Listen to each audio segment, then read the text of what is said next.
اور اس کے بعد آپ سب مومنین کو تقوی الہی کے اختیار کرنے کی وصیت کرتا ہوں، کیونکہ مومنین کی صفات میں سے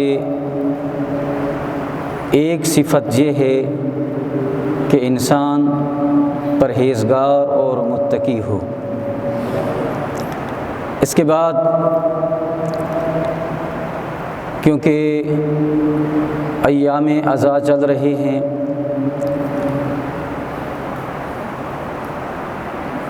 کربلا کے اندر مظلوم کربلا نے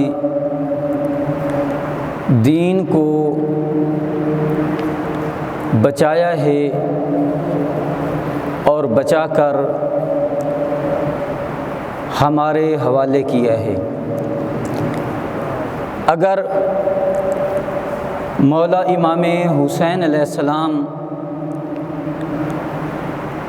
معاذ اللہ ثم معاذ اللہ اگر یزید کی بیعت کر لیتے تو آج اس کائنات کا نظام درہم برہم ہو چکا ہوتا۔ آج سورج اگر اپنی آب و تاب کے ساتھ چمکتا ہے تو یہ شکر گزار ہے مظلوم کربلا کا۔ اگر آسمان اپنی جگہ پر موجود ہے، آسمان گرا نہیں ہے، تو یہ مرہون منت ہے مولا امام حسین علیہ السلام کا۔ پوری کائنات کا نظام درہم برہم ہو جاتا اگر مولا امام حسین علیہ السلام یزید کی بیعت کر لیتے۔ یزید کی بیعت سے انکار کر کے رہتی دنیا تک 1,24,000 انبیاء کی محنتوں اور نبوتوں کو اور شریعتوں کو بچا لیا ہے حسین ابن علی نے۔ ڈاکٹر شریعتی کہتے ہیں کہ وہ جو گزر گئے، جو چلے گئے، انہوں نے وہ کام انجام دیا جو حسین ابن علی نے انجام دیا ہے۔ جو بچ گئے ہیں، جو پیچھے رہ گئے ہیں، انہوں نے وہ کام انجام دینا ہے جو زینب بنت علی نے انجام دیا ہے۔ زینب بنت علی نے کیا کیا؟ اسی دین کو، جس دین کو حسین ابن علی نے کربلا میں بچایا، اسی دین کی محافظت اور اسی دین کی حفاظت کرتی رہی درباروں کے اندر اور بازاروں کے اندر، ورنہ یہ دین مٹ جاتا اگر سید سجاد نہ ہوتے، اگر زینب بنت علی نہ ہوتی۔ پوری قوت یزید کے ساتھ تھی، پوری طاقت یزید کے ساتھ تھی، پورا اسلحہ یزید کے پاس تھا، مال و دولت، درہم و دینار، جاگیریں یزید کے پاس تھیں، پورا میڈیا یزید کے پاس تھا، پورے لکھاری، لکھنے والے، کاتب یزید کے پاس تھے، ہر قسم کا اسلحہ، ہر قسم کی فوج یزید کے پاس تھی۔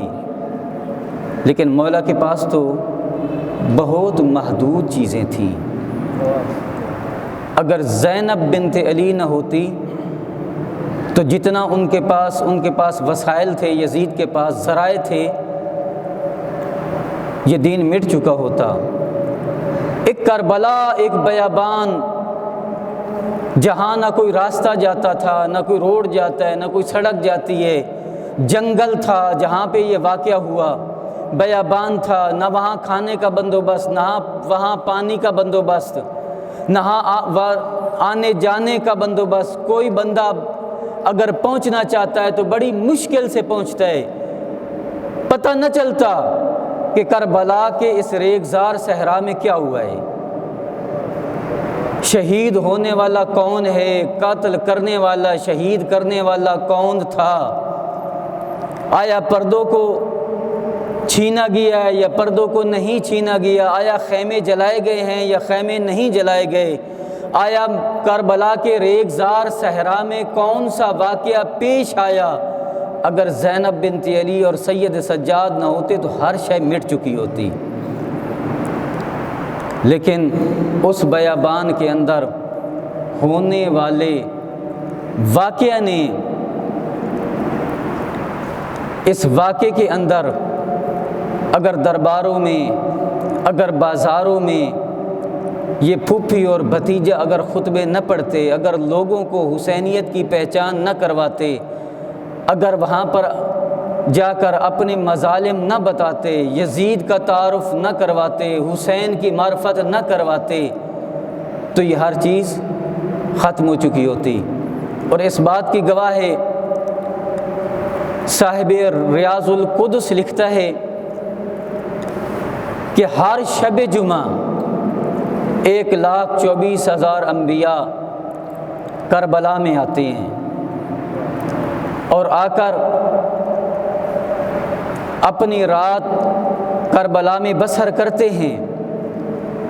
جب صبح جمعہ ہوتی ہے نا، صبح جمعہ جب انبیاء کربلا سے روانہ ہوتے ہیں، سرزمین کربلا کو چھوڑنے لگتے ہیں، تو اس لمحے آگے آگے انبیاء چل رہے ہوتے ہیں، پیچھے مظلوم کربلا۔ وہ سرحد جو کربلا کی سرحد ہے، جہاں سے کربلا کی سرزمین کا اختتام ہوتا ہے، وہاں پر صاحب ریاض القدس والا لکھتا ہے انبیاء صف باندھ کے کھڑے ہو جاتے ہیں اور حسین ابن علی سے کہتے ہیں کہ بیٹا حسین بس کرو، تمہارا بدن زخموں سے چور چور ہے، تم زخمی ہو، تمہارا بدن زخمی ہے، ہم نہیں چاہتے، تم نے ہماری نبوتوں کو بچایا، تم نے ہماری شریعتوں کو بچایا، ہم نہیں چاہتے کہ اس سے مزید آگے آپ ہمارے ساتھ چلیں، ہم آپ کو تکلیف دیں۔ اس وقت مظلوم کربلا اپنا انبیاء سے مخاطب ہو کے فرماتے ہیں، ہاں میں نے تمہاری نبوتوں کو بچایا، میں نے تمہاری رسالتوں کو بچایا، میں نے تمہاری شریعتوں کو بچایا۔ جب تم چلے جاؤ گے نا، جانے کے بعد میں جاؤں گا شام، میں اس کا شکریہ ادا کروں گا کہ جس نے حسین کو بچایا ہے۔ میں نے تمہاری نبوتیں بچائی ہیں، میں نے تمہاری شریعتیں بچائی ہیں، لیکن کوئی ایک ایسی ہستی ہے جس نے مجھے بھی بچایا ہے، اگر وہ نہ ہوتی تو تمہاری شریعتیں مٹ چکی ہوتی۔ یہ آج اگر دین زندہ ہے، اگر حسین حسین گلی گلی تک پھیلا ہوا ہے، اگر کوچہ کوچہ میں حسین کی صدا آ رہی ہے، اگر پوری دنیا میں آج حسین حسین ہو رہا ہے، بزرگ سے لے کر بچے تک، اگر ہر بشر، ہر ذی روح کی زبان پہ حسین حسین ہے، تو یہ زینب بنت علی کی مرہون منت ہے۔ اے دوستو، اے بزرگو،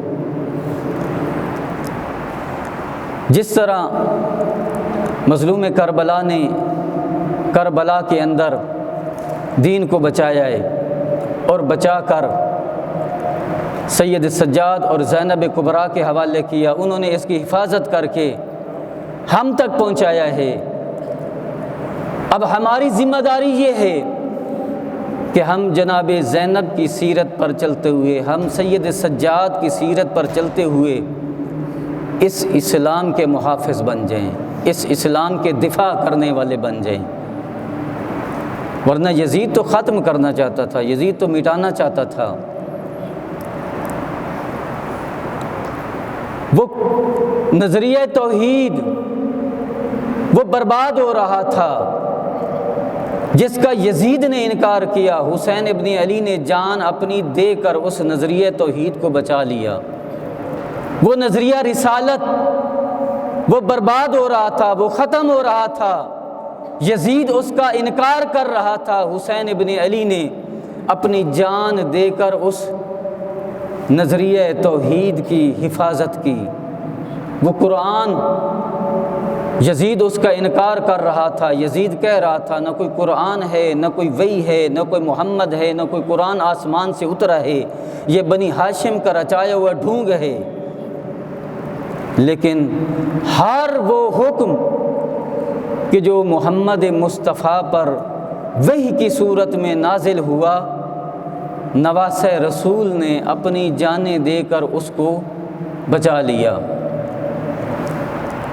کتنی مشکل سے بچا یہ دین، ہم تک پہنچا ہے۔ ہمیں اس کا ادراک نہیں ہے، ہمیں اس کے احساسات نہیں ہیں۔ واقعاً اگر پوچھنا ہے تو جناب زینب کبریٰ سے پوچھیں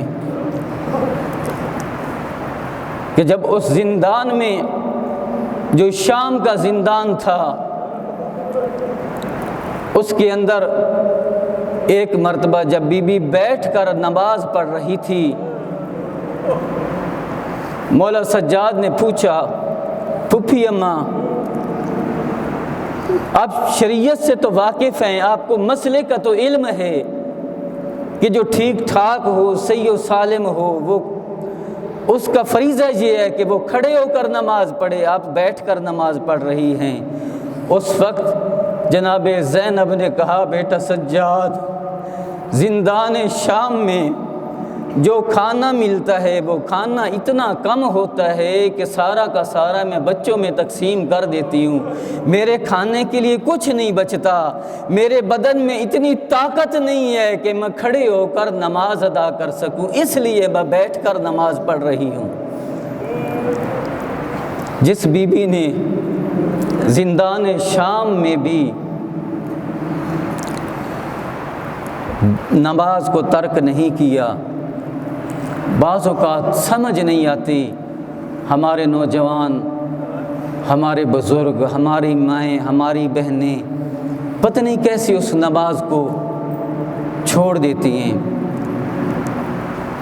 ہاں، اسی وجہ سے تو کہہ رہا ہوں کہ اس بات کا احساس یا سید سجاد کو ہے یا جناب زینب کبریٰ کو ہے، کیونکہ ہمارا خرچ جو کچھ نہیں ہوا دین پہ، اگر ہمارا کچھ خرچ ہوتا تو پھر ہمیں اس کا احساس ہوتا کہ کتنی قربانی دی گئی ہے۔ ہاں، وہ کتنا مشکل منظر تھا کہ راوی روایت کرتا ہے کہ جب 11 محرم کو یا 12 محرم کو، اختلاف ہے تاریخ کے اندر، بعض نے 11 محرم لکھا ہے، بعض نے 12 محرم لکھا ہے، کہ جب یہ قافلہ کربلا سے روانہ ہونے والا تھا نا، جناب زینب کبریٰ اپنی بھائی کی لاش پہ آئی ہیں، سر پہ چادر نہیں تھی، ہاتھ پس گردن بندھے ہوئے تھے، ہاتھ پس گردن بندھے ہوئے تھے۔ یہ دنیا کا دستور ہے کہ جب کوئی بہن اپنے بھائی کی لاش پہ آئے نا، اور بھائی کفن پہن کر سویا ہوا ہو یا بھائی کی لاش پہ چادر پڑی ہوئی ہو، تو بہن آتی ہے، ایک مرتبہ ضرور اس کفن کو کھول کر اس کا چہرہ دیکھتی ہے۔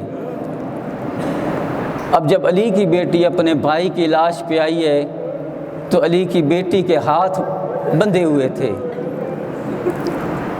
مجھے ذرا سوچ کر بتائیں، کیا مظلوم کربلا نے شہادت کے 1 دن بعد یا 2 دن بعد کیا کفن پہنا ہوا تھا؟ کیا مظلوم کربلا کا سر مبارک ساتھ موجود تھا؟ نہیں، راوی کہتا ہے کہ جب علی کی بیٹی اپنے بھائی کی لاش پہ آئی ہے نا، تو اتنے پتھر تھے مظلوم کربلا کی لاش پر کہ وہ کہتا ہے کہ بی بی کو بیٹھ کر بڑی مشکل سے وہ پتھر جو ہے وہ ہٹانے پڑے۔ اب ذرا تصور کریں کہ علی کی بیٹی نے وہ کیسے پتھر ہٹائے ہوں گے۔ ہٹانے کے بعد کہتی ہے انتا اخل حسین، کیا تو میرا بھائی حسین ہے؟ میرا بھائی بتا تیری یہ حالت کس نے کی ہے، ایسی تیری حالت کیوں ہو گئی ہے؟ اے نوجوانوں، اے میرے بزرگوں، کتنی مشکل سے یہ دین بچ کر آیا ہے ہمارے پاس۔ اس دین کی لاج رکھیں، اس دین کو بچائیں، اس کے محافظ بن جائیں۔ یہ محرم اور سفر، یہ جو 2 مہینے ہم گزارتے ہیں نا، ان 2 مہینوں کے درمیان آپ کی اور ہماری مشق کروائی جاتی ہے، تمرین کروائی جاتی ہے۔ یہ مجالس اعزاء کے دوران ہمیں بتایا جاتا ہے کہ کتنی مشکل سے دین بچا ہے۔ جتنی مشکل سے بچا ہے اسی طرح آپ دین کو لیں اور لے کر اس دین کے محافظ بن جائیں۔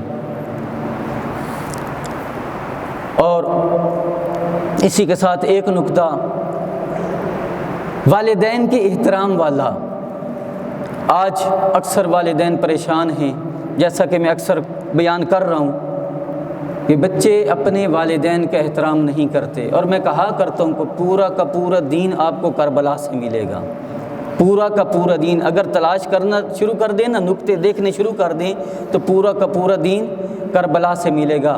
والدین کا احترام بھی آپ کو کربلا سے ملے گا۔ وہ کیسے؟ مظلوم کربلا حجت خدا ہیں، وقت کے امام تھے۔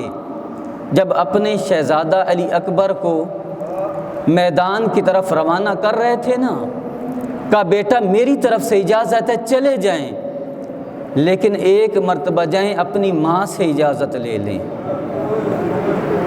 اپنی ماں سے اجازت لے لیں۔ اگر جناب علی اکبر ماں کو نہ ملتے، باپ تو حجت خدا تھے، وقت کے امام تھے، اجازت دے دی تو حجت تمام ہو گئی، بیٹا میدان میں چلا جاتا۔ لیکن نہیں، مظلوم کربلا بتا رہے ہیں کہ کربلا کے اندر بھی کہ ماں کی کتنی عظمت اور ماں کی کتنی اہمیت ہے۔ شہزادہ کو کہا کہ جاؤ اپنی ماں سے اجازت لے کر آؤ۔ اے میرے نوجوانوں، اے میرے بزرگوں، والدین بہت بڑی نعمت ہیں۔ والدین کا احترام کریں، بالخصوص والدہ کا احترام کریں۔ ان کے سامنے اونچا نہ بولیں، ان کے سامنے اف تک نہ کہیں۔ اگر خوشی کے ساتھ ایک نظر آپ اپنے والدین کی طرف کریں گے تو ایک حج مقبولہ کا اجر آپ کے نامہ اعمال میں لکھا جائے گا۔ خدا بند قدوس سے دعا گو ہیں کہ بحق چہردہ معصوم علیہ السلام، اللہ تعالیٰ کی ذات مظلوم کربلا کے صدقے میں مقصد شہادت امام حسین علیہ السلام کو سمجھنے اور اس پر عمل کرنے کی توفیق کاملہ عنایت فرمائے۔ بسم اللہ الرحمن الرحیم۔